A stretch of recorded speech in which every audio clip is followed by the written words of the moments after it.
My name is Mike Holdner. On the night of October 9th, I lost my home in Mark-West Estates. This is my rebuilt home in process.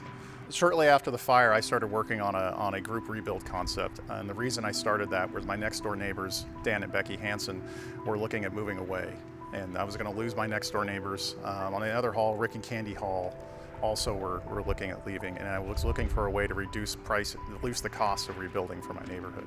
The group rebuild concept for me as an engineer was all about reducing pricing, getting the cost per square foot down, giving people an opportunity to be able to stay in their neighborhood. We had so many neighbors that were looking at having to leave because of the insurance situation. The only thing you can control is the price per square foot. You can't control your insurance settlement.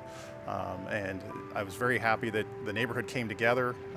We all went looking for different developers, gave input on floor plans, and we're able to put together a program that allows 76 of us to get our homes built together. The RiseUp project to replace the fencing along Mark-West Springs Road is not just about a fence. You can look at it like it's just a wall, you're building a wall, but it's more of a symbol for the neighborhood that we're moving forward. The presentation the neighborhood puts outside of our community is that we're moving forward, we're rebuilding, it's coming back new, it's coming back better.